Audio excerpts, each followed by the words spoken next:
అంటే కొందరు పిల్లల్లో అంటే వాళ్ళకి పాలు ఇవ్వగానే వితిన్ సెకండ్‌లో గూడా వామిటింగ్ చేసేస్తుంటారు. ఎగ్జాక్ట్. అది ఎందుకని జరుగుతుంది అట్లా? అంటే బేబీస్‌లో జీఈఆర్‌డీ అని గ్యాస్ట్రోఇసోఫేజల్ రిఫ్లెక్స్ డిజార్డర్ ఉంటుంది. అంటే కొంచెం స్ఫింక్టర్స్ వీక్‌గా ఉంటాయి.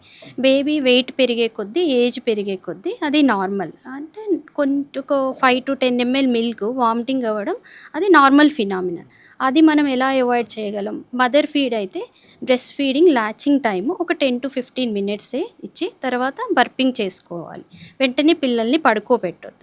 ఫార్ములా ఫీడ్ ఇచ్చేటప్పుడు అది negative pressure, formula bottle feed అనేది. దానివల్ల కూడా మంచిగా బర్పింగ్ టైం చేసుకొని ఫీడింగ్ పొజిషన్ కరెక్ట్‌గా పెట్టుకుంటే మనం అవాయిడ్ చేయొచ్చు చాలా వరకు. అయితే ఇప్పుడు కొందరు అంటుంటారు మేడం, పిల్లోడు పొద్దున పుడితే రాత్రి పడుకోడు, రాత్రి ఎగ్జాక్ట్. గనుక పుడితే పొద్దున పడుకోరు, ఏడుస్తా ఉంటారు. అది అసలు నిజమేనా? అలా ఏముండదు. నార్మల్‌గా న్యూబార్న్ బేబీ కొంచెం ఎక్కువ అవర్స్ పడుకుంటాయి. ఓకేనా. ఇప్పుడు మామూలుగా 10 అవర్స్ అలా ఏమీ ఉండదు. ఒక 10-15 అవర్స్ కూడా పడుకునే పరిస్థితి ఉంటుంది. ఇంకా నైట్ డైర్నల్ వేరియేషన్ అంటే మార్నింగ్ యాక్టివ్‌గా ఉండాలి, నైట్ పడుకోవాలి అని బేబీస్ ఉండవు.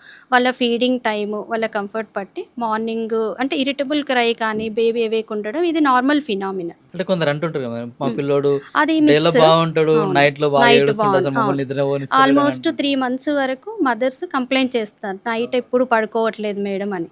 అయితే స్లోగా ఆ ప్యాటర్న్ చేంజ్ అవుతూ ఉంటుంది. ఒక్కొక్కసారి 3 వీక్స్‌కి, ఒక్కొక్కసారి 3 వీక్స్ టు 3 మంత్స్‌కి చేంజ్ అవుతూ ఉంటుంది. చిన్న పిల్లల్లో వ్యాక్సినేషన్ ఇవ్వడం ఎంతవరకు అవసరం? కొన్ని రకాల వ్యాక్సినేషన్ ప్రొటెక్షన్ మెకానిజం. మన ఆ! ఇమ్యూనిటీ సిస్టమ్ వైజ్ వ్యాక్సినేషన్స్ ఇవ్వడం వల్ల ఒకటి ఎక్కువ కాంప్లికేషన్స్‌కి వెళ్ళకుండా మనం స్టాప్ చేయొచ్చు. కమ్యూనిటీ స్ప్రెడ్ కూడా స్టాప్ చేయగలం. అంటే రెడ్యూస్ చేయగలం. సో, ఇప్పుడు నిమోనియా వ్యాక్సిన్ ఉంటుంది. ఫ్లూ వ్యాక్సినేషన్స్ ఉంటాయి.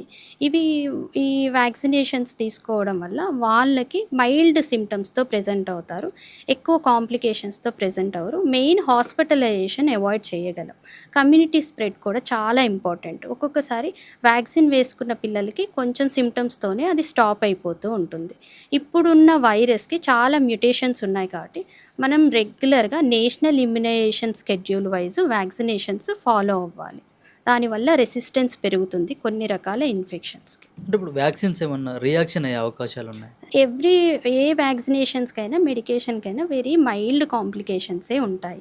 అవి మైల్డ్‌గా ఫీవర్ ప్రెజెంట్ అవ్వడము, కొంచెం స్వెల్లింగ్ రావడం, దానికి సంబంధించిన మెడికేషన్ పీడియాట్రిషియన్ ఒపీనియన్‌తో తీసుకుంటే సరిపోతుంది.